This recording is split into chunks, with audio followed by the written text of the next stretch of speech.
Yeah. I love my HBCU.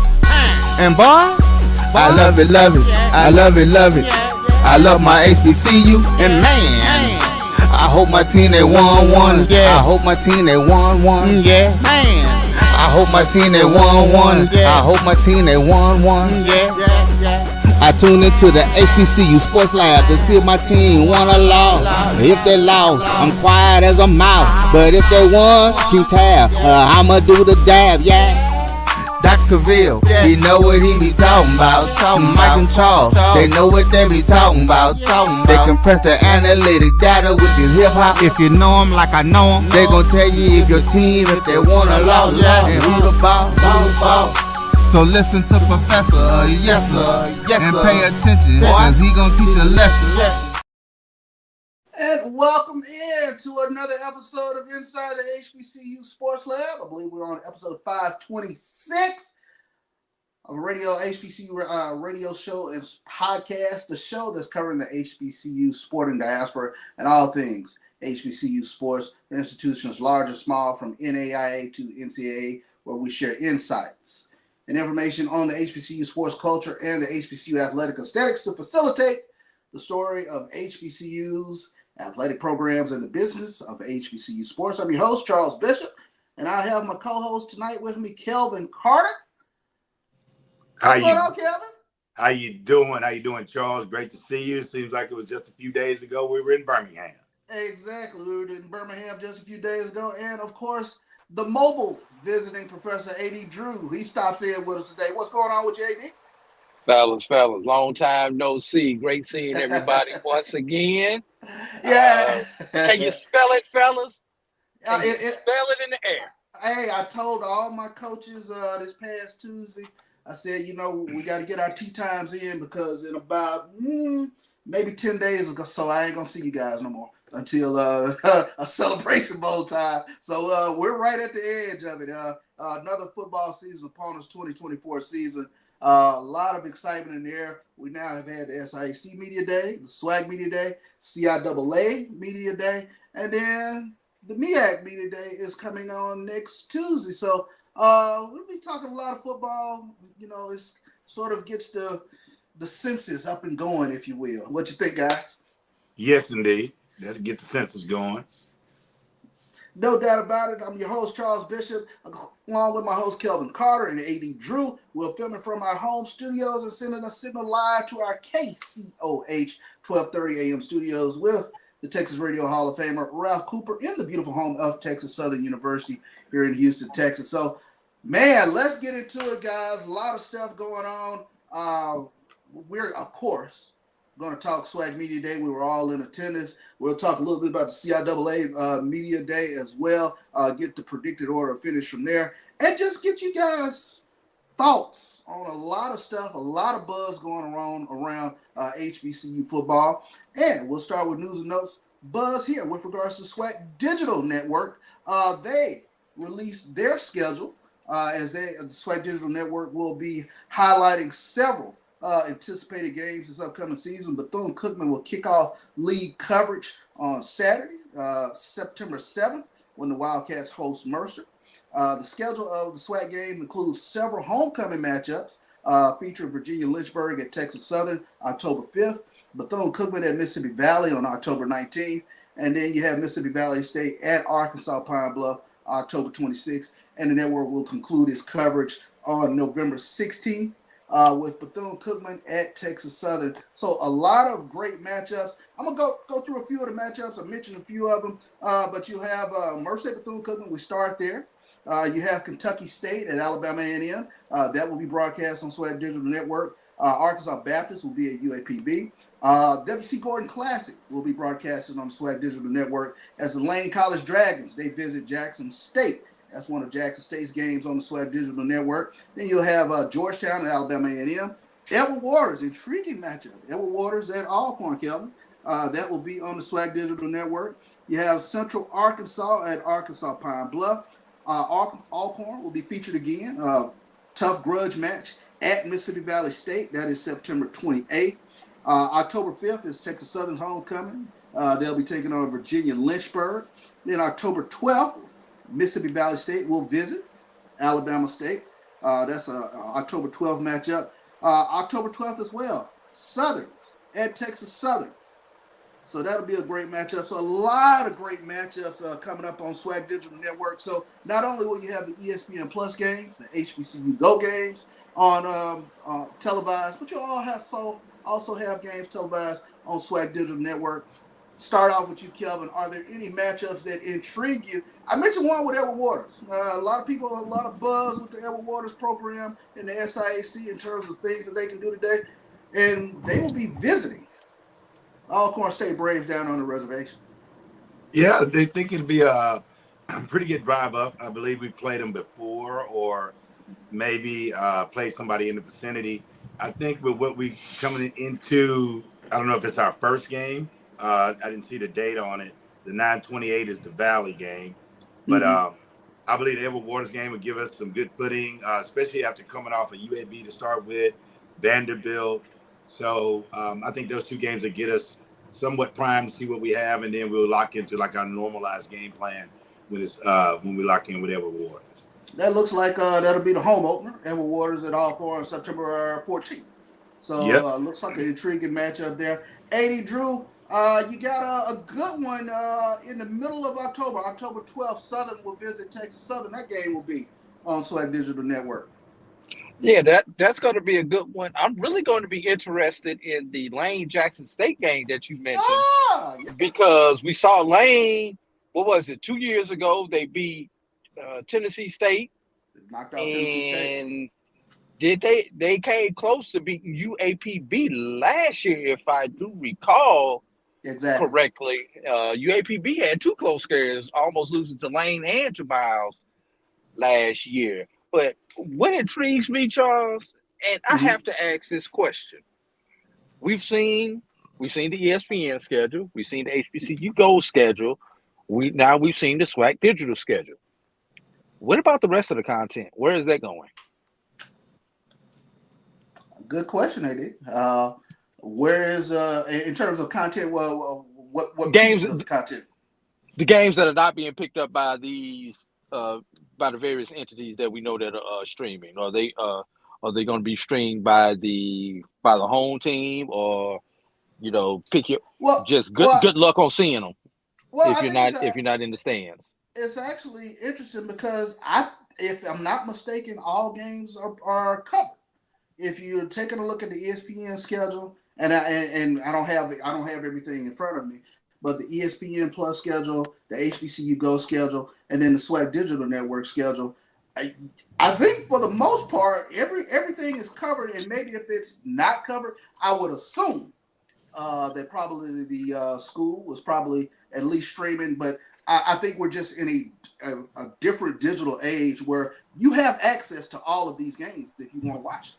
Yeah, I want to say that all of the Alcorn games are covered, especially if Valley and Edward Waters are on the network you just mentioned, SWAC Digital. Then we have another, I believe, 6 to 8 games that are over on the ESPN side. And then the UAPB is televised on the local. And I'll have to see Vandy will be televised probably on the SEC network or either on the streaming situation. So we are probably covered. I just don't know who's carrying the Jackson State Alcorn game, but it will. I believe all games are covered. I'm with you, Charles. There may be a few glitches in there for the SWAC games, but I thought when I looked at all the schedules and kind of laid them out that all the games were covered.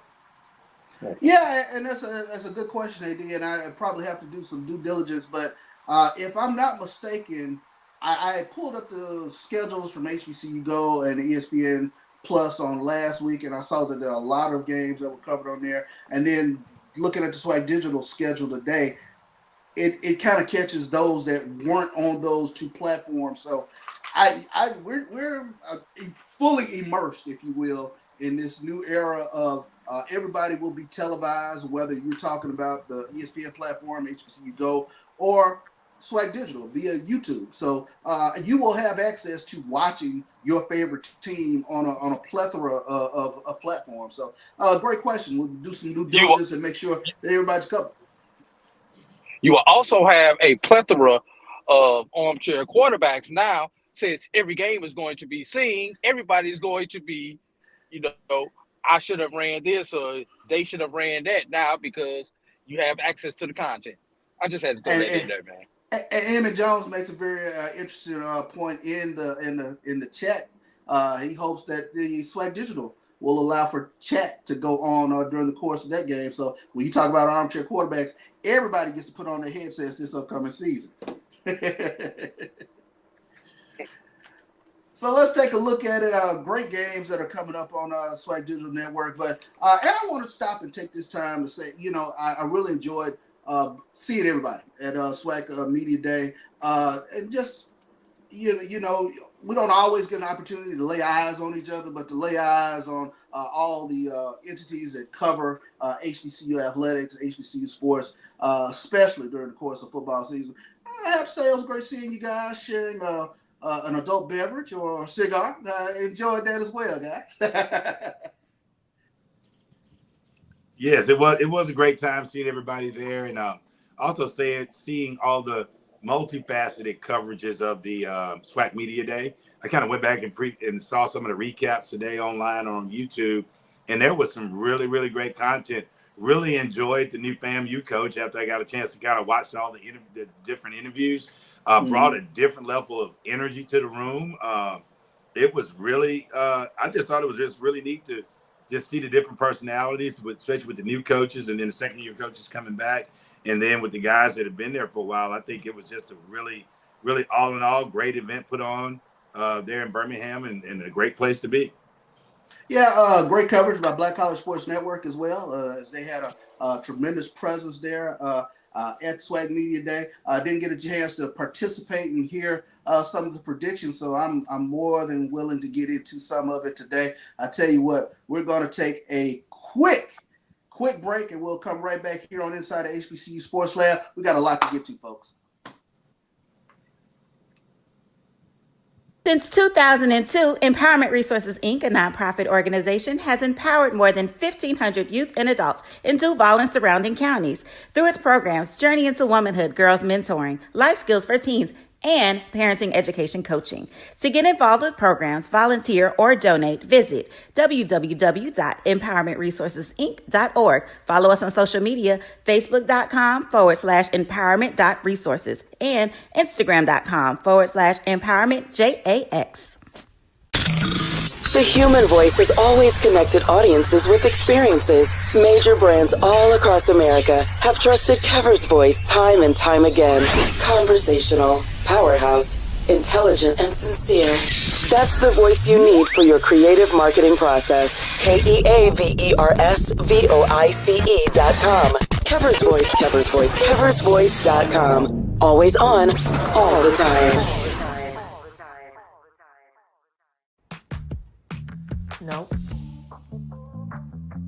Nope. Come on, him? Ooh, I like him.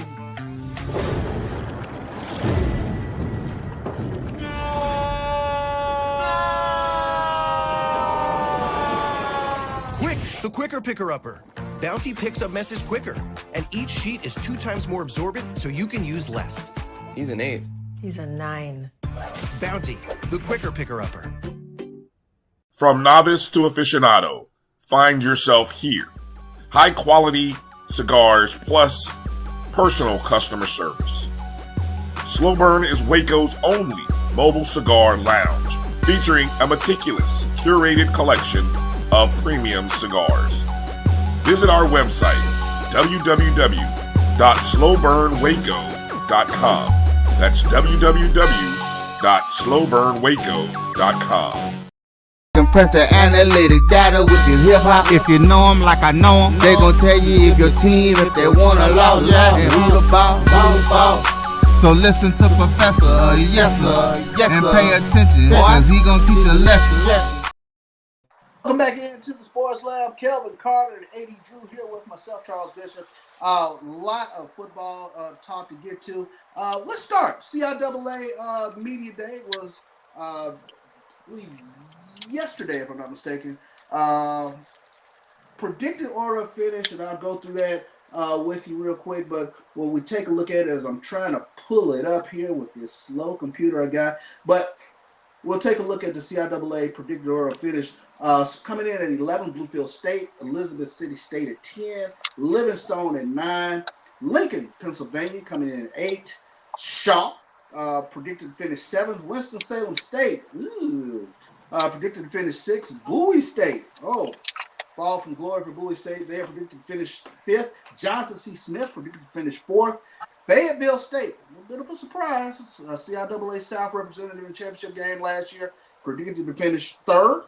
Virginia Union predicted to finish 2nd. Virginia State predicted to finish number 1. Jada Byers coming back for the Virginia Union. AD Drew, any surprises with the rankings with regards to the CIAA? Yeah, I was actually surprised. I was not surprised that the 2 Virginia schools are 1-2, but I was surprised at the order of the 2 Virginia schools in that 1-2. I figured Union with the defending being the defending champion, with Jada Byers returning for his final season, would have been number 1.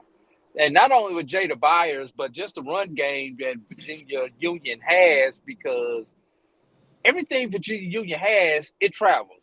Good running game, good defense. That stuff travels. That stuff tends to stay consistent no matter who the players are on your particular team. So that surprised me. Fayetteville State coming in at 3 with the no longer a north-south.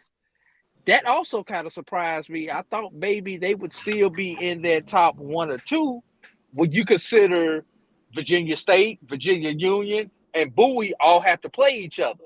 Well, that's a chance that you could wind up with a good team, but still wind up with 2 losses amongst those 3 teams that we're talking about. So that kind of surprised me. Fayetteville State did not sneak up in there in between one of those 2 Virginia teams. You did mention the non-divisional format that we're starting to see now, not only in the SIAC, but in the CIAA. Any thoughts, and either one of you can jump in regards to this, in terms of what you have a preference for? Do you prefer the divisional format, North versus South, or do you like to see this non-divisional format, best 2 teams end up in the championship game? Kevin, I'll start with you. Well, I think last year, after watching one of the larger conferences do it, like with the Pac, I believe it was the Pac-12, formerly the Pac-10, I actually liked it until I got to the end and then saw like the same matchup from the previous week.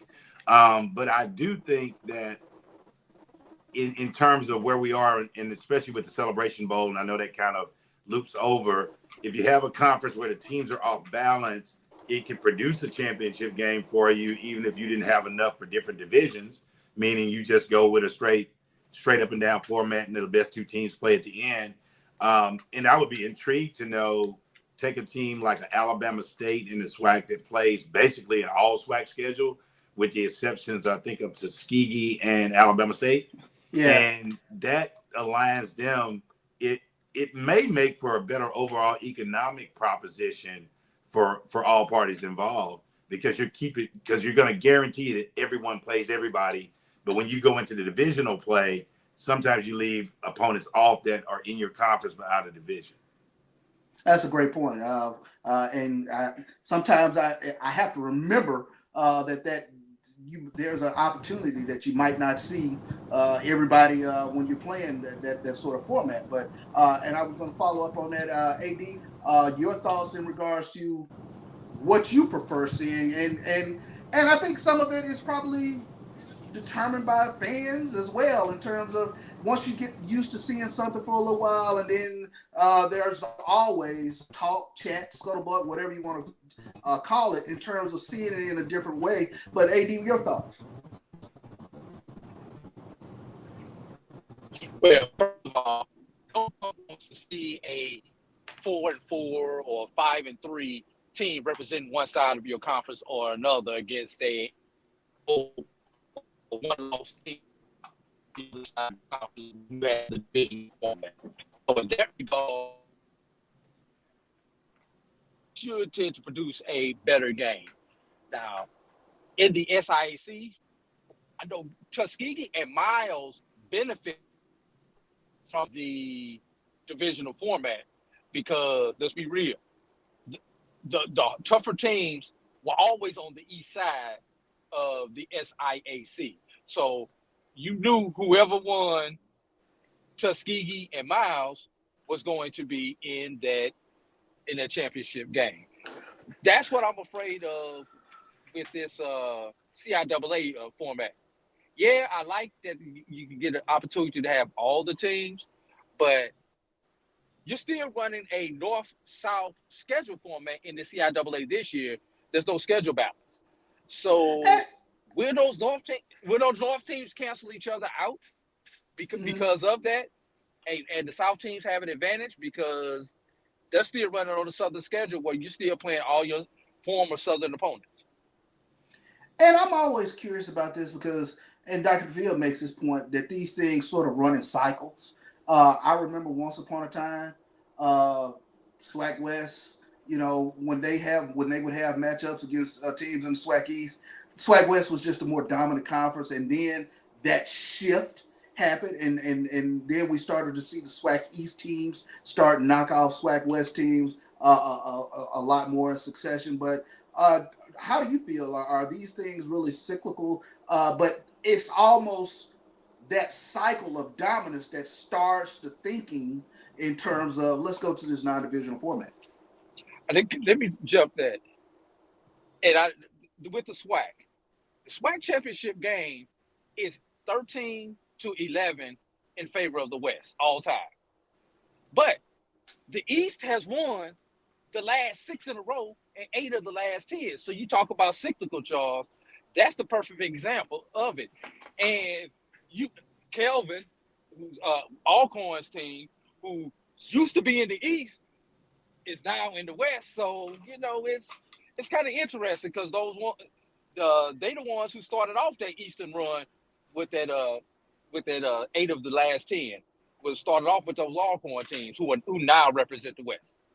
And what a run those Alcorn teams had. Yes. And I want to make sure I mention Tennessee State in the OVC, and we can talk a little bit about Tennessee State. They're predicted to finish 4th.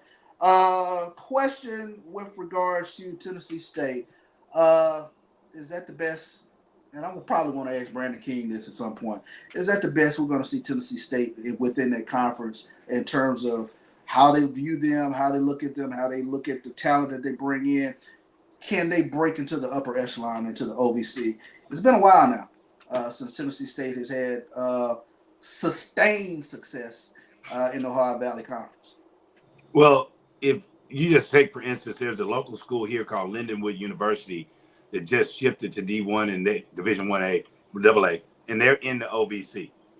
And just from a pure resource perspective, they have more resources than TSU will ever have devoted to football. They get strong recruits out of this local area. They just got the running back and the quarterback from East St. Louis High School just because they were there. And I think these are students that traditionally may have chosen an HBCU. So if I look at it, I think 4 might be the best they can get because Southeast Missouri State is normally a pretty strong power in there. Murray State usually runs hot. I think I would love to see a situation where with the MEAC being at 6 teams now, it'd be hard to add them to the MEAC, but I don't, with the way airline conference is now, anything's possible. But when you get finished talking, I think you're going to see Hampton and A&T come back to the MEAC, and I think we discussed this a little bit in SWAC Media because the conference that they're in is folding as we talk.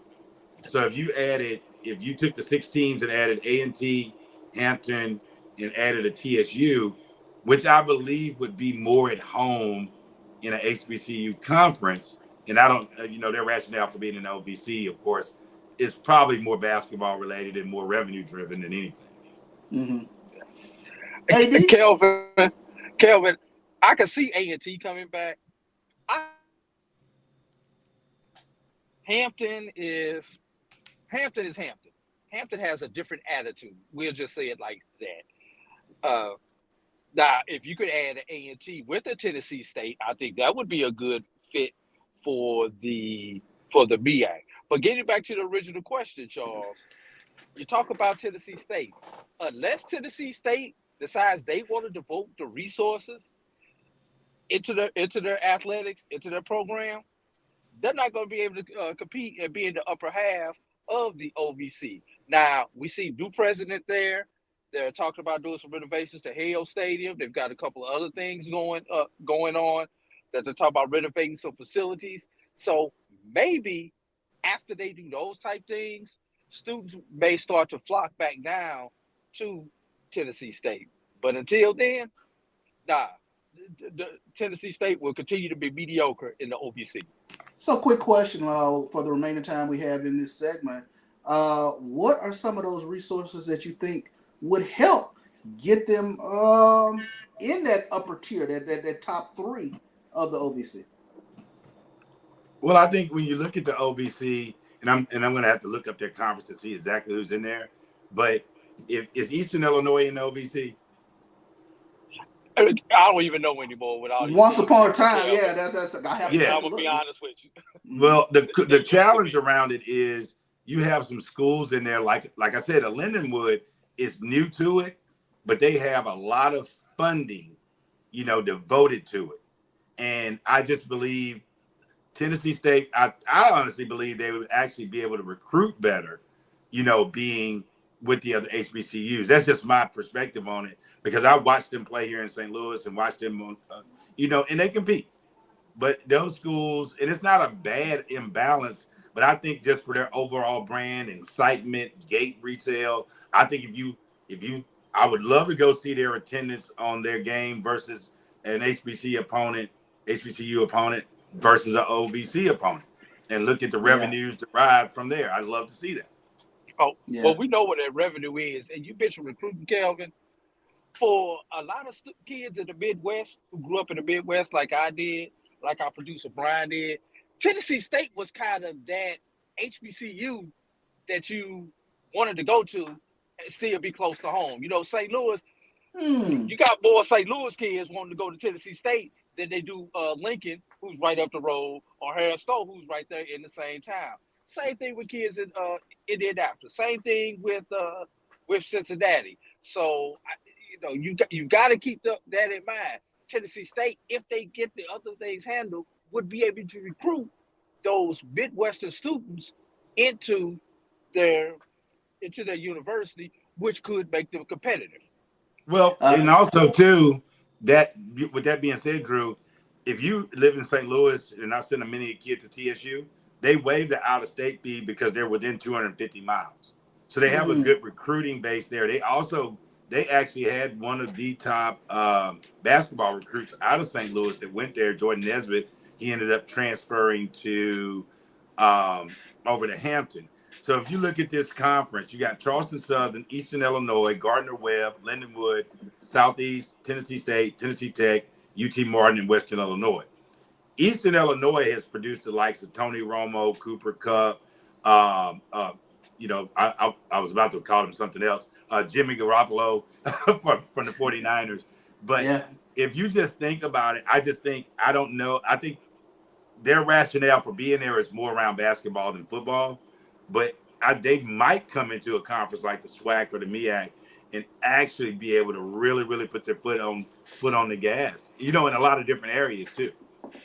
Interesting point, and very poignant comment in the chat. Rod Reed had things going for Tennessee State back in 2000, early 2010 through, I believe, 2013. They were in the FCS playoffs, but it's been a long slog back for the Tennessee State Tigers since then, since the Rod Reed days. But those were some good years for Tennessee State back then. We'll take another quick break. We'll start. Hey, Charles, go for it, AD. Can I give people a trivia question going in the break and see if they can answer it? Oh, this should be fun. Go for it. All right. Football. How many head football coaches are doctors in HBCU football? And see if you can name them while we're in the break. That's a good question. Let's take a quick break here on the inside of HBCU Sports Lab. We'll try to answer AD Drew's trivia question, and we'll get into a little bit of SWAC talk. Itchy? Squirmy? Scratchy? Family not getting clean? Get Charmin Ultra Strong. Go get 'em! It just cleans better. With a diamond weave texture, your family can use less while still getting clean. Goodbye, itchy squirm. Hello, cream bottom. We all go. Why not enjoy the go with Charmin? At Hampton Law, our primary goal is to provide non-traditional yet effective solutions and redefine the approach to client legal concerns. As your trusted legal advisor, we believe in sophisticated, personalized services that eliminate the confusion and complexity sometimes associated with legal matters. Our high standard for client care and concern, coupled with our extensive legal knowledge and skills, make Hampton Law a resource focused on the protection of the client's interest and overall goals. We value our clients and truly enjoy working with them. Visit thamptonlaw.com to conveniently schedule an appointment online. Tamika Hampton Esquire, 1631 Rock Springs Road, Suite 336, Apopka, Florida, 407-494-1471.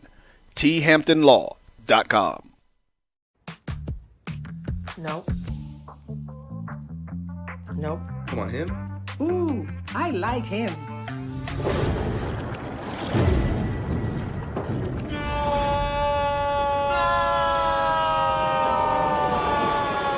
Quick, the quicker picker-upper.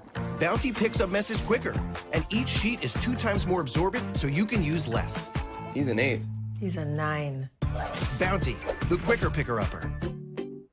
From novice to aficionado, find yourself here.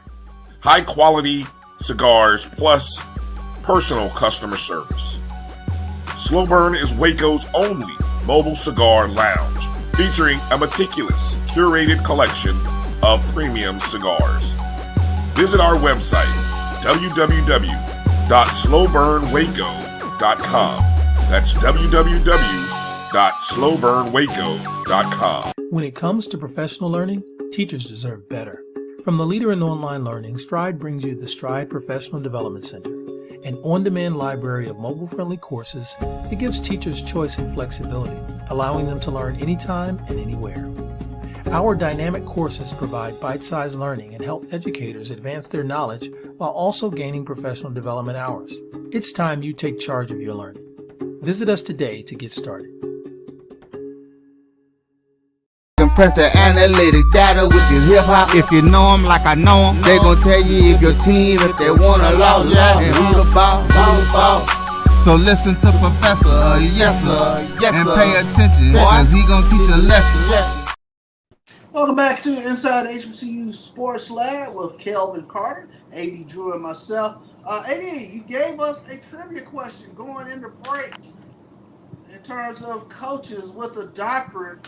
Man, I think everybody had enough time to go to ChatGPT and get some answers. Yeah. I would tell you, for me, off the top of my head, the two who jump out, of course, is Dr. Alvin Parker, Virginia Union, and Donald Hill Ely. He's now Dr. Donald Hill Ely from used to be at Alabama State. But what do you have? That's a good one. What you got? Any guesses, Kelvin? You said football? Yeah, just football only. There's probably HBCU. only two, because I know I'm almost for certain if there's one, there's only one in the SWAC. That being? If I just had to put a guess on it, it shamefully I would say it's Maynard. Well, although Maynard may have one, only two coaches actually use their initials, their EDS or whatever type of terminal degree they have. Both of them are in the CIAA. Dr. Henry Fraser III and Dr. Alvin Parker. Yeah. Right. That's what Diego said in the chat. Yeah, I knew in the SWAC it wasn't. If you just sometimes, now I'll say this, AD, and you put that, I work in academics and high school, college. And the one thing about it is, if you kind of look at the trajectory of some of the coaches, and also now if you look at the ages of some of the coaches, if they've never told too much at the high school level, where your pay is normally boosted by your level of degree from master to specialist to doctorate, then if they were on that GA track, most of them probably stops at that master's of sports administration or kinesiology or something of that nature. It's just the nature of the beast, because in my opinion, it's simpler as me as a high school coach to get my doctorate than it would be as a full-time, have to manage that full roster and all those things that go on in the college level to attain that degree. Yeah.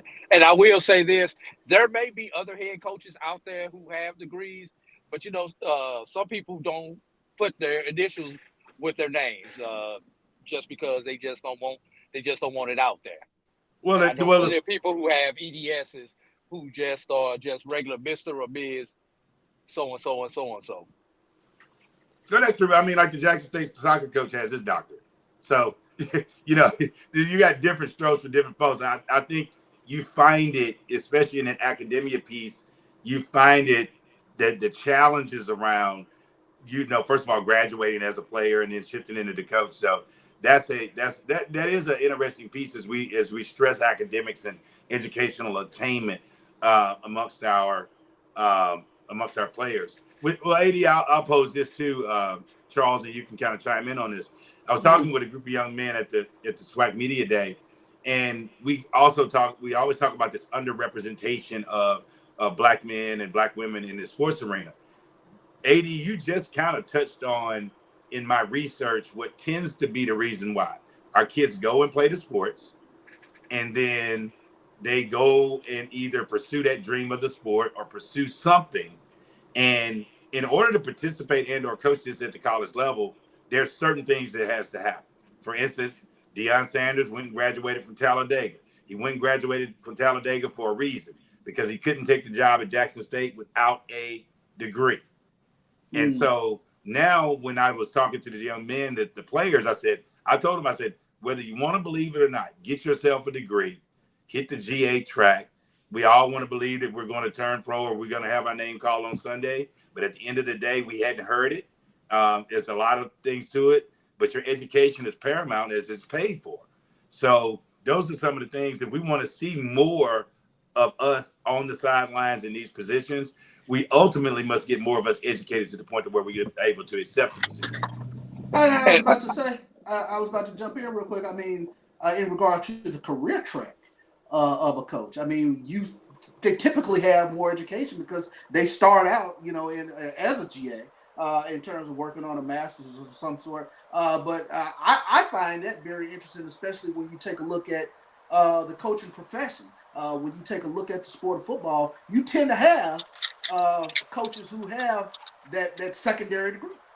Right. But now I will say this.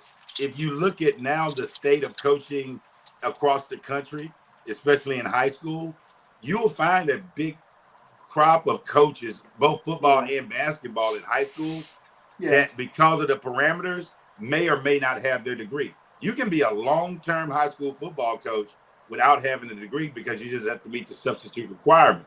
Whereas in order to coach in college, you have to attain that bachelor's, and then while you're in the GA position, you're working on that master's. So it's also according to where that starting line is. So we miss out on a lot of highly qualified, talented candidates because they've not finished that degree level of attainment that allows them to actually apply for the job. Yeah. And I just want to say this, even if they do make it to Sunday, heck, they're gonna retire around 30 anyway. So you're still gonna need that degree to be able to make a living for the rest of your life, because you still have 40 to 50 good years after your playing career. No doubt about it. Very interesting conversation. I'm glad we kind of turned things in that direction. I always have a little academia within the sports lab. So good job, guys. Let's turn our attention to the Southwestern Athletic Conference SWAC Media Day. Full disclosure, I did not get to hear all the prognostications and the pundits and this, that, and the other with regards to SWAC Media Day. I was doing some work there with SWAC Digital, so I was interviewing players and listening to the coaches. And I tell you, one of the things that for me always comes out of SWAC Media Day, the optimism for every school. And this year, parity all over the place. I'll start with this question here to both of you. AD, I'll start with you. What jumped out to you as the surprise of the 2024 SWAC Media Day? Actually, one of the surprises to me was the fact that Alcorn was picked number 1 in the West. And it's no disrespect to Alcorn, but when you consider 4 of the 6 teams in the West have new head coaches this year, and you pick one, and your peers pick one of the teams that has a new head coach, although he did come from within, he is the only coach that was promoted from within the program of those 4. Let me take that back, because Southern's coach was promoted from within the program also. Terrence Graves, yeah. Yeah. Okay. But you picked a team who's a new head coach to be the predicted number 1. That surprised me. The fact on flipping it over to the other side, FAMU, Alabama State, Jackson State, that really did not surprise me as much. The question is, by putting Alabama State number 1, Alabama State did not finish games last year. That was their biggest thing. They did not finish games last year. So you're saying that Alabama State is going to be able to finish this year when they haven't finished for the last 2 years.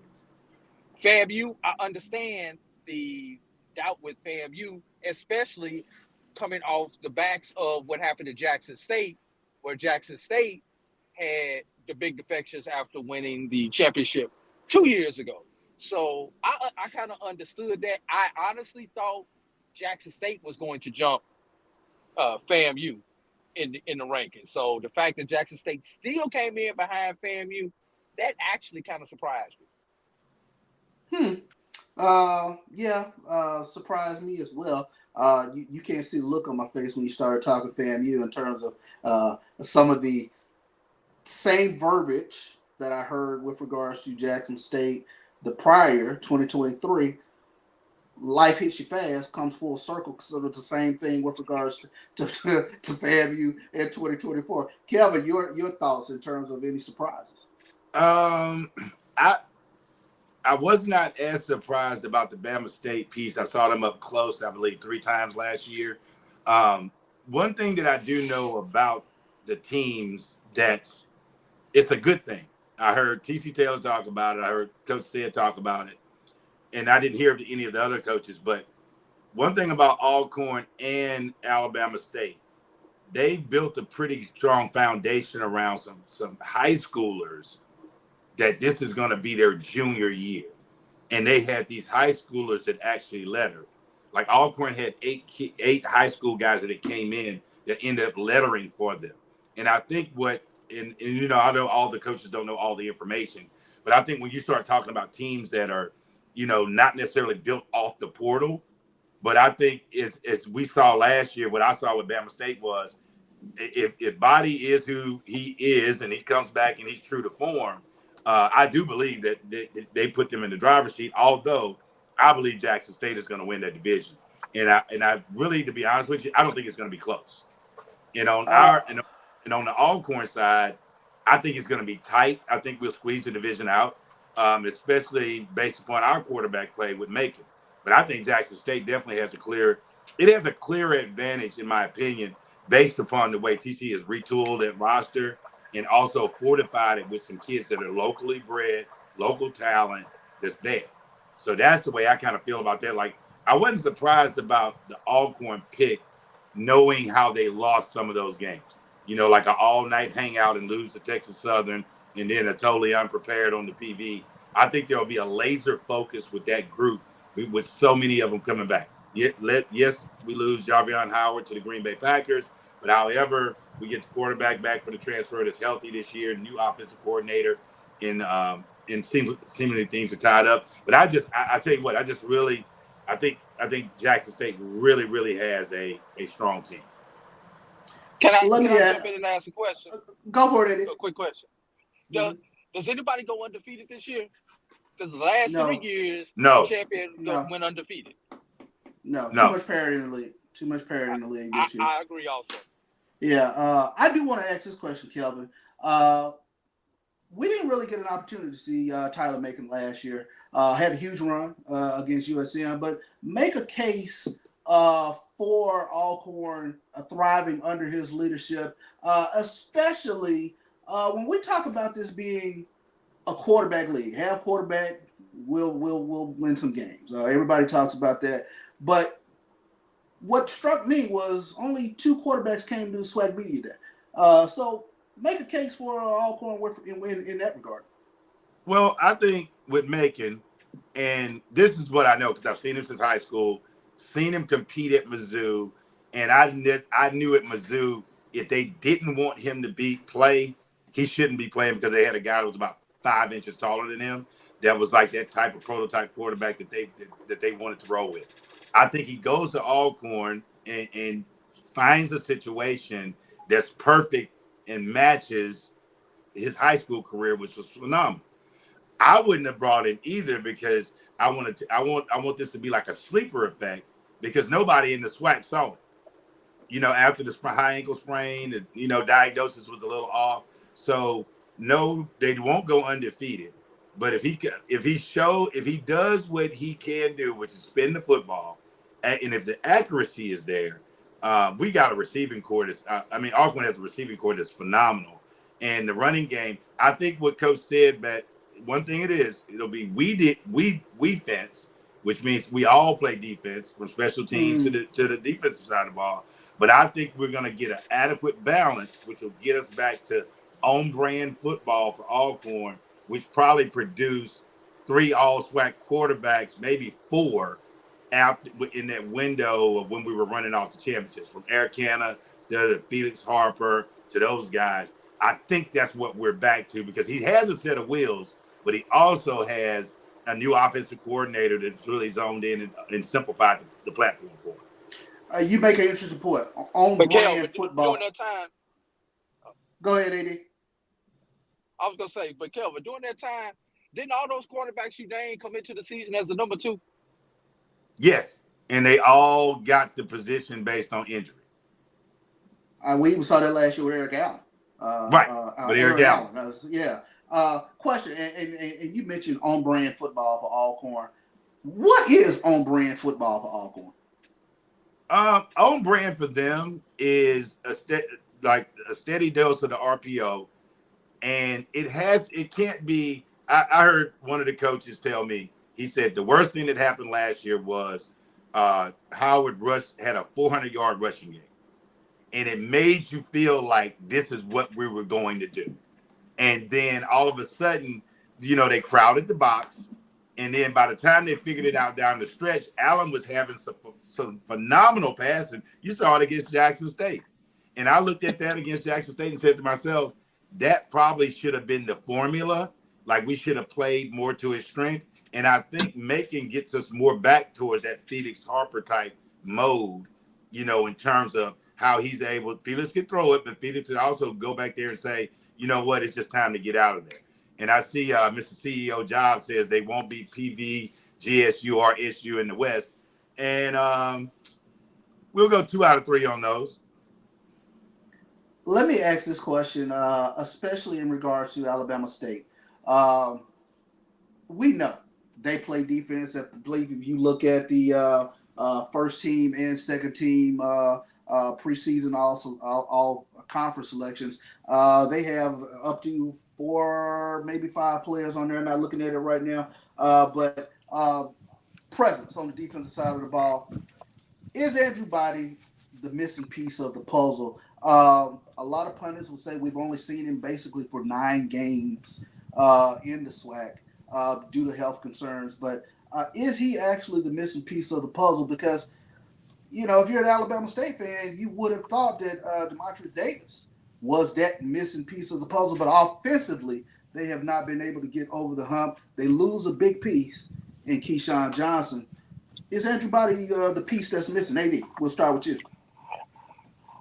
I don't know if he's the piece. He's a piece, because it's going to take more than Andrew Body to lead that offense for them to do something. let's be real. Andrew Body is not, he's not a 6'5", 230-pound quarterback. So part of that is going to be how you use Andrew Body. Look, we know Alabama State can play defense. There is no doubt about that. Alabama State could play defense before Eddie Robinson got there. Under Eddie Robinson, the defense has improved. But let's remember, everybody, we saw Alabama State lose to Miles last year. Not only did they lose to Miles walked them down to beat them last year. So how do we fix that? The other key piece outside the quarterback, Alabama State got to get those special teams right.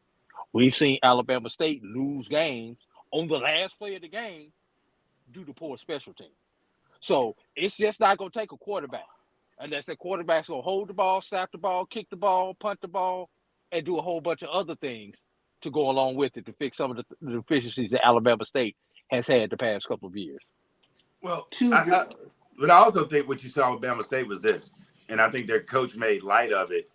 The fact that they weren't sustaining drives, the offense virtually ended up putting Bama State's defense in a position to break after they'd held all this time. It's on, you know how the SWAC is. It's up and down. It's up and down. It's a run and shoot. It's a never resting game. So if you think about it from that perspective, Body should give them the stability on offense. The defense is strong as strong as any other defense in the SWAC. It's a great defense, but it's only so long they can stay out there, before something's going to happen. Let me ask this question, quick pivot. Two of the more intriguing teams I thought coming into SWAC Media Day. Southern Jaguars, Terrence Graves taking over the helm there. Mickey Joseph taking over at Grambling.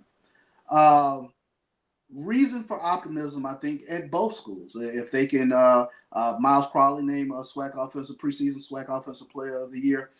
What's it going to take for the Grambling Tigers to get back in the mix? Because so many times with regards to Grambling and Southern, things just aren't settled until the Bayou Classic.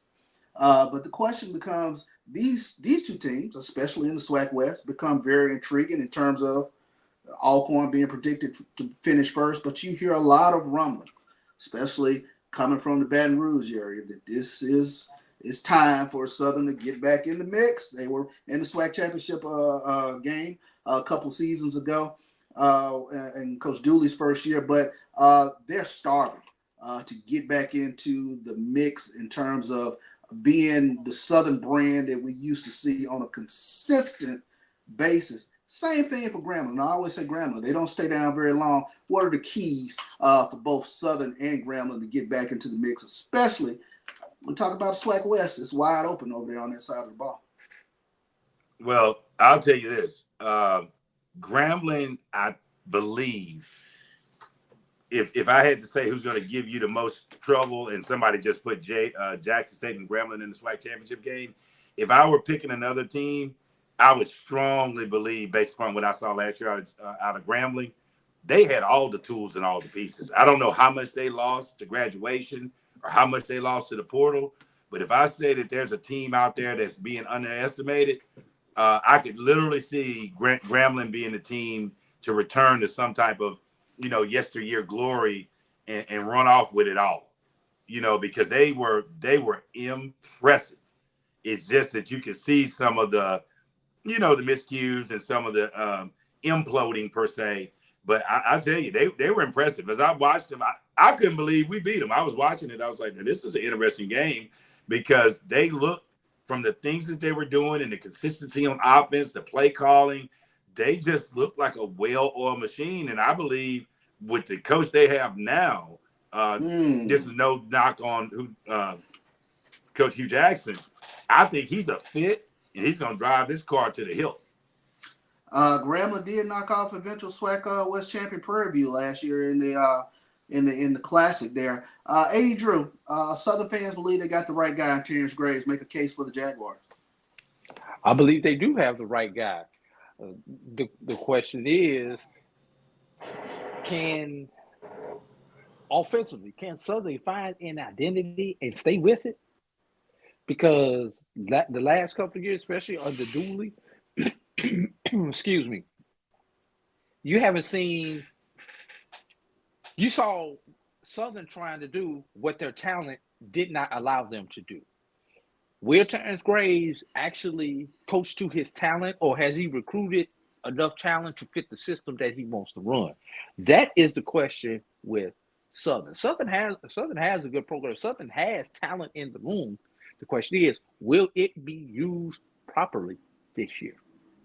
I believe it's been since 2014 since Southern has won a SWAC championship. So knocked on the door a couple of times, but haven't been able to get in. And it brings me to the Prairie View A&M Panthers.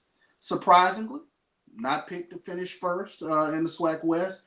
They have been one of the more consistent teams in terms of wins in the SWAC, but they haven't been able to knock the door down. What is the key for Prairie View coming into this season? I think quarterback play is going to be the key for Prairie View.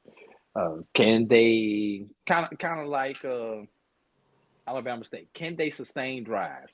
Can they keep that defense off of the field? You know, normally, yeah, you want to keep the defense off the field. Let them get their rest. Defense's job is to go and try to get 3 and outs for the offense to get the offense ball back. Can Prairie View do that on a consistent basis? Kevin?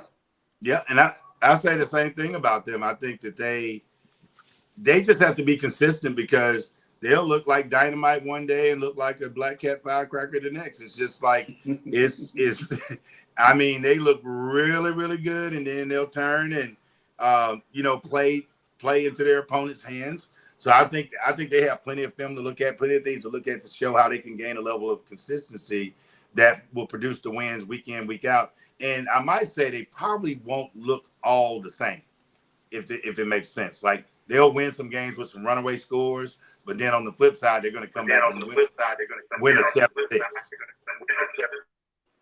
Say that again, AD. Someone put in the chat, don't forget that Alcorn's coach won a championship as a DC with them, I believe. But yeah, that piece is they'll have to come up with some consistent play, week in, week out. It's proven they can beat anybody on any given, on any given Saturday. Lennon Blow out there throwing shots. He's saying Southern is just a band school now. I can't believe you said that, Lennon. We take a look at, man, boy, my halftime flies already at the top of the hour. AD, final thoughts in regards to what you saw, what you remembered, are your thoughts with regards to SWAC Media Day, and we can go around the room in that regards. It's not just SWAC, CIAA, OVC. We got the MEAC next week. Go for it. The floor is yours.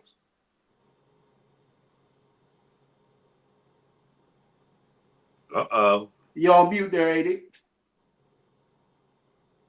Number one, haven't heard about that school on the beach.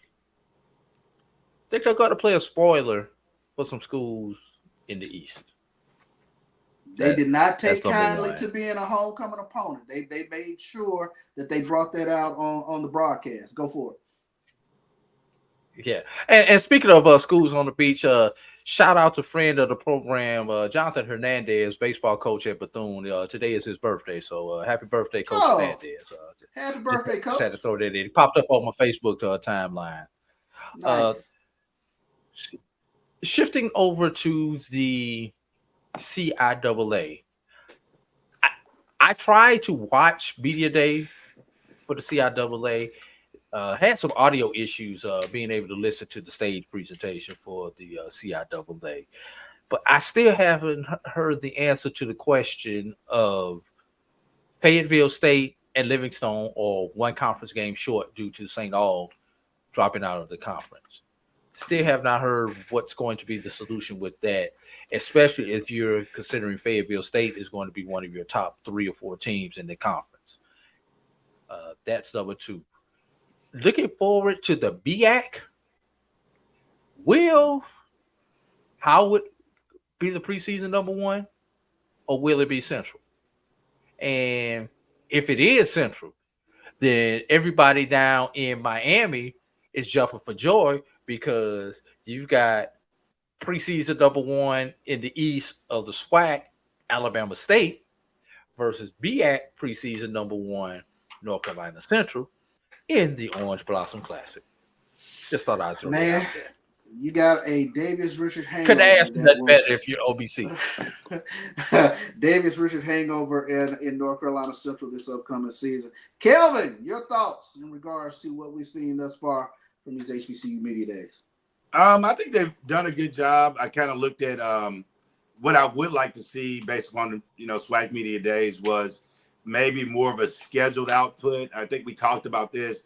If maybe the conference, kicks in a little revenue and lets all of the schools stay the night, both nights.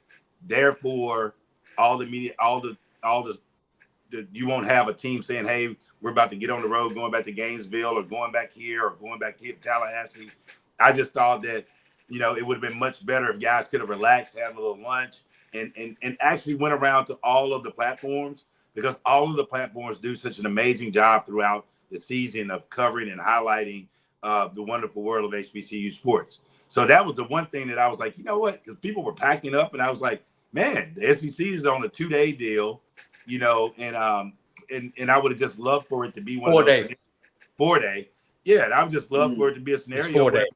where, pay for the kids' rooms, coaches' rooms, and let them be there, And I know you can't split it into an East and West day because there's not enough teams, but that's what I felt. But overall, the energy was fantastic, and it's always good to see a new coach. The Florida A&M coach was flat out fabulous. I mean, yes, he was. Energy, embodied what college football is all about, embodied everything that I saw. I really loved, his energy. He came to get the people what they want. No doubt about it. Speaking of, we need to shout out Jackson State and Florida A&M for being the last two and being the two schools that made sure that they talked to everybody at SWAC Media Day. So shout out to Travis Jerome for making sure that everybody got, and Joshua Padilla from Florida A&M for making sure that their coaches and their players touched every outlet there, include even the ones that were not scheduled to be there. And there were some schools, I'm not calling any names, but they did their 5 scheduled appearances, ate lunch, and dipped.